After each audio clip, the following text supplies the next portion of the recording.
Donald Trump ಎರಡನೇ ಬಾರಿಗೆ ಅಮೆರಿಕದ ಗದ್ದುಗೆ ಏರಿದ್ದಾರೆ. ಪ್ರಮಾಣ ವಚನಕ್ಕೆ ಸಕಲ ತಯಾರಿ ಕೂಡ ನಡೆದಿದ್ದು, ಟ್ರಂಪ್ಗೆ ಎಲ್ಲೋ ಒಂದು ಕಡೆ ಜೀವಭಯ ಕಾಡ್ತಾ ಇದೆಯಾ ಅನ್ನೋ ಪ್ರಶ್ನೆ ಎದ್ದಿದೆ.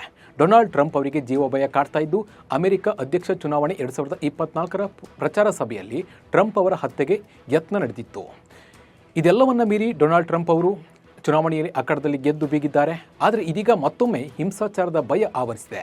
ಅಮೆರಿಕದ ಭದ್ರತಾ ಅಧಿಕಾರಿಗಳು ಈ ಬಗ್ಗೆ ಫುಲ್ ಅಲರ್ಟ್ ಆಗಿದ್ದಾರೆ.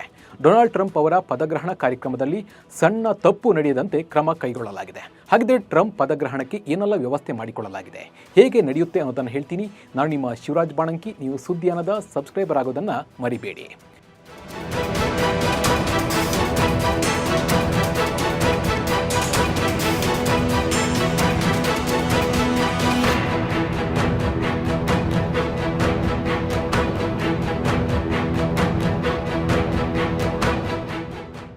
ಡೊನಾಲ್ಡ್ ಟ್ರಂಪ್ ಕಾರ್ಯಕ್ರಮಕ್ಕೆ ದೊಡ್ಡ ಗಣ್ಯ ವ್ಯಕ್ತಿಗಳು ಬರ್ತಾ ಇದ್ದಾರೆ. ಹೀಗೆ ಬರುವ ಗಣ್ಯರಿಗೆ ಸೂಕ್ತ ಭದ್ರತೆ ಒದಗಿಸಲು ಹಲವು ಕ್ರಮ ಕೈಗೊಳ್ಳಲಾಗಿದೆ. ಅಲ್ಲದೆ ಇದೇ ಸಮಯದಲ್ಲಿ ಡೊನಾಲ್ಡ್ ಟ್ರಂಪ್ ಅವರು ಮೆರವಣಿಗೆ ಮೂಲಕ ವೈಟ್ ಹೌಸ್ಗೆ ಹೋಗುವ ನಿರೀಕ್ಷೆ ಇದೆ. ಹೀಗಾಗಿ ಹಲವು ವಸ್ತುಗಳಿಗೆ ಇದೀಗ ನಿಷೇಧ ಹೇರಲಾಗಿದೆ.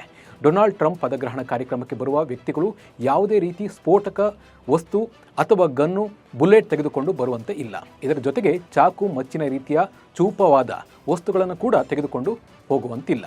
ಹಾಗೆ ದೊಡ್ಡ ಕ್ಯಾಮರಾಗಳಿಗೆ ಕೂಡ ನಿಷೇಧ ಹೇರಲಾಗಿದ್ದು, ಈ ಸಮಯದಲ್ಲಿ ಅನುಮಾನ ಬಂದ ಯಾವುದೇ ವ್ಯಕ್ತಿಯನ್ನ ಕ್ಷಣ ಮಾತ್ರದಲ್ಲಿ ಎತ್ತಾಕೊಂಡು ಹೋಗುವ ಸರ್ವ ಸಿದ್ಧತೆಯನ್ನ ಮಾಡಿಕೊಳ್ಳಲಾಗಿದೆ.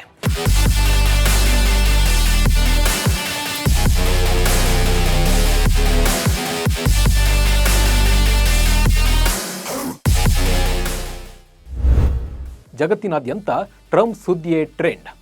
ಅಮೆರಿಕದ ನೂತನ ಅಧ್ಯಕ್ಷರಾಗಿ ಅಧಿಕಾರ ಸ್ವೀಕರಿಸುತ್ತಿರುವ ಟ್ರಂಪ್ ಅವರಿಗೆ ಈಗಾಗಲೇ ಹಲವು ದೇಶಗಳ ಮುಖ್ಯಸ್ಥರು, ಗಣ್ಯರು ಶುಭ ಕೋರಿದ್ದಾರೆ. ಇದರ ಜೊತೆಗೆ ಟ್ರಂಪ್ ಅವರ ಎಂಟ್ರಿ ನಂತರ ದೊಡ್ಡ ಮಟ್ಟಿಗೆ ಬದಲಾವಣೆ ಆಗುವ ನಿರೀಕ್ಷೆ ಕೂಡ ಇದೆ. ಹೀಗಾಗಿ ಇಡೀ ಜಗತ್ತಿನ ಗಮನ ಇದೀಗ ಅಮೆರಿಕದ ಮೇಲೆ ಕೇಂದ್ರೀಕೃತವಾಗಿದೆ.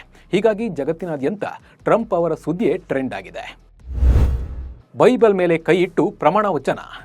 ಹಲವು ದಶಕಗಳ ನಂತರ ಅಧ್ಯಕ್ಷರ ಪ್ರಮಾಣ ವಚನ ಸ್ವೀಕಾರ ಸಮಾರಂಭವನ್ನು ಅಮೆರಿಕ ಸಂಸತ್ತಿನ ಒಳಗೆ ನಡೆಸುತ್ತಿರುವುದು ಇದೇ ಮೊದಲು. ಅಮೆರಿಕದಲ್ಲಿ ವಿಪರೀತ ಚಳಿ ಇರುವುದರಿಂದ ಸಂಸತ್ತಿನ ಒಳಗಡೆಯೇ ಪ್ರಮಾಣ ವಚನ ಸ್ವೀಕಾರ ಸಮಾರಂಭ ಆಯೋಜಿಸಲಾಗ್ತಿದೆ. ಡೊನಾಲ್ಡ್ ಟ್ರಂಪ್ ಬೈಬಲ್ ಮೇಲೆ ಕೈ ಇಟ್ಟು ಪ್ರಮಾಣ ವಚನ ಸ್ವೀಕರಿಸಲಿದ್ದಾರೆ ಅಂತ ಹೇಳಲಾಗ್ತಾ ಇದೆ. 1955ರಲ್ಲಿ ಅವರ ತಾಯಿ ಅವರಿಗೆ ಬೈಬಲ್ ಅನ್ನು ನೀಡಿದ್ರು. ಆ ಬೈಬಲ್ ಮೇಲೆ ಕೈ ಇಟ್ಟು ಪ್ರಮಾಣ ವಚನ ಸ್ವೀಕರಿಸಲಿದ್ದಾರೆ ಅಂತ ಹೇಳಲಾಗ್ತಾ ಇದೆ. ಡೊನಾಲ್ಡ್ ಟ್ರಂಪ್ ಅವರ ಪ್ರಮಾಣ ವಚನ ಸ್ವೀಕಾರ ಸಮಾರಂಭದಲ್ಲಿ ವಿಶ್ವದಾದ್ಯಂತ ಪ್ರಸಿದ್ಧ ವ್ಯಕ್ತಿಗಳು ಭಾಗವಹಿಸಲಿದ್ದಾರೆ. ಇವರಲ್ಲಿ ಭಾರತದ ವಿದೇಶಾಂಗ ಸಚಿವ ಎಸ್ ಜೈಶಂಕರ್ರಿಂದ ರಿಲಯನ್ಸ್ ಗ್ರೂಪ್ ಅಧ್ಯಕ್ಷ ಮುಖೇಶ್ ಅಂಬಾನಿ ಮತ್ತು ಅವರ ಪತ್ನಿ ನೀತಾ ಅಂಬಾನಿ ಪ್ರಮಾಣ ವಚನ ಸಮಾರಂಭದಲ್ಲಿ ಪಾಲ್ಗೊಳ್ಳಲಿದ್ದಾರೆ. ಭಾರತೀಯ ಕಾಲಮಾನ ರಾತ್ರಿ 10:30ರ ಸುಮಾರಿಗೆ ಟ್ರಂಪ್ ಅಮೆರಿಕ ಅಧ್ಯಕ್ಷರಾಗಿ ಎರಡನೇ ಬಾರಿಗೆ ಪ್ರಮಾಣ ವಚನ ಸ್ವೀಕರಿಸಲಿದ್ದಾರೆ. ಅಮೆರಿಕ ಅಧ್ಯಕ್ಷರಿಗೆ ಸಿಗೋ ಸವಲತ್ತುಗಳೇನು? ವಿಶ್ವದ ದೊಡ್ಡಣ್ಣ ಅಮೆರಿಕ ಅಧ್ಯಕ್ಷರಾಗುವವರಿಗೆ ವರ್ಷಕ್ಕೆ $4 ಲಕ್ಷ ಅಂದರೆ ₹2,70,00,000 ಸಂಬಳ ಸಿಗುತ್ತೆ. ಸಿಗುವ ವೇತನದ ಜೊತೆಗೆ ಭತ್ಯೆ ಸೌಲಭ್ಯಗಳು ಕೂಡ ಅಷ್ಟೇ ಪವರ್ಫುಲ್ ಆಗಿವೆ. ಅಲ್ಲದೆ ಪ್ರತ್ಯೇಕ ಬಂಗಲೆ, ಖಾಸಗಿ ವಿಮಾನ, ಹೆಲಿಕಾಪ್ಟರ್ನಂಥ ಹಲವು ಸೌಲಭ್ಯಗಳು ಸಿಗ್ತವೆ. ಅಮೆರಿಕದ ಅಧ್ಯಕ್ಷರಿಗೆ ಬೃಹತ್ ಬಂಗಲೆ, ಶ್ವೇತಭವನ, ಅತ್ಯಾಧುನಿಕ ವಿಮಾನ, ಏರ್ಫೋರ್ಸ್ ಒನ್, ಅಧಿಕೃತ ಹೆಲಿಕಾಪ್ಟರ್ನ ಮರೈನ್ ಒನ್, ಯಾವುದೇ ದಾಳಿಯನ್ನು ತಡೆಯುವ ಶಕ್ತಿಯುಳ್ಳ ಲಿಮೋಸಿನ್ ಕಾರು ಸಿಗುತ್ತದೆ.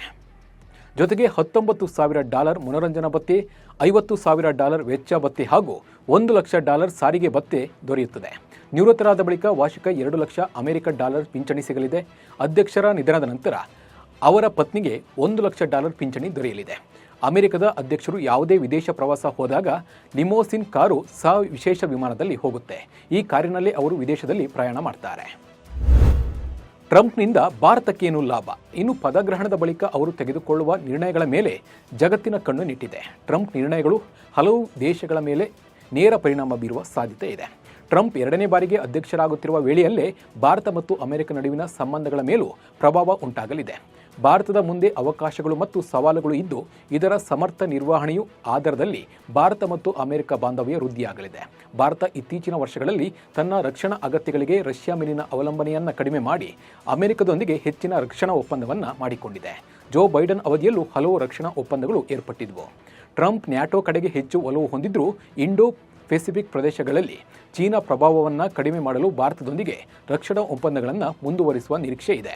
ಟ್ರಂಪ್ ಚುನಾವಣಾ ಪ್ರಚಾರದ ವೇಳೆ ಹಲವು ದೇಶಗಳ ಉತ್ಪನ್ನಗಳ ಮೇಲೆ ತೆರಿಗೆ ವಿಧಿಸುವ ಕುರಿತು ಮಾತನಾಡಿದ್ರು. ಟ್ರಂಪ್ ತೆರಿಗೆ ನೀತಿಯನ್ನು ಬದಲಾವಣೆ ತಂದರೆ ಅಮೆರಿಕ ಮಾರುಕಟ್ಟೆಯ ಮೇಲೆ ಹೆಚ್ಚಾಗಿ ಅವಲಂಬಿತರಾಗಿರುವ ಭಾರತದ ಮಾಹಿತಿ ತಂತ್ರಜ್ಞಾನ, ಔಷಧ ಮತ್ತು ಜವಳಿ ವಲಯಗಳ ಮೇಲೆ ಹೆಚ್ಚಿನ ಪರಿಣಾಮ ಉಂಟಾಗಲಿದೆ. ಟ್ರಂಪ್ ಚೀನಾದ ಮೇಲಿನ ಅವಲಂಬನೆಯನ್ನು ಕಡಿಮೆ ಮಾಡಲು ಬಯಸಿದರೆ ಉತ್ಪಾದನಾ ಕ್ಷೇತ್ರದಲ್ಲಿ ಭಾರತಕ್ಕೆ ಲಾಭ ಉಂಟಾಗುವ ನಿರೀಕ್ಷೆ ಇದೆ. ಭಾರತ ಮತ್ತು ಅಮೆರಿಕ ನಡುವೆ 2022ರಲ್ಲಿ ಒಟ್ಟು $191 ಬಿಲಿಯನ್ ವಹಿವಾಟು ನಡೆದಿತ್ತು. ಇದರಲ್ಲಿ ಭಾರತ $73 ಬಿಲಿಯನ್ ಮೌಲ್ಯದ ಉತ್ಪನ್ನಗಳನ್ನು ರಫ್ತು ಮಾಡಿದರೆ $118.9 ಬಿಲಿಯನ್ ಮೌಲ್ಯದ ಉತ್ಪನ್ನಗಳನ್ನು ಆಮದು ಮಾಡಿಕೊಂಡಿತ್ತು. ಈ ಮೂಲಕ ಭಾರತ ಅಮೆರಿಕದ 9ನೇ ಅತಿದೊಡ್ಡ ವ್ಯಾಪಾರ ಪಾಲುದಾರ ರಾಷ್ಟ್ರವಾಗಿತ್ತು. ಒಟ್ಟಿನಲ್ಲಿ ಟ್ರಂಪ್ ತೆಗೆದುಕೊಳ್ಳುವ ನಿರ್ಧಾರದ ಮೇಲೆ ಸಾಕಷ್ಟು ದೇಶದ ಭವಿಷ್ಯ ನಿಂತಿದೆ. ನಮಸ್ಕಾರ.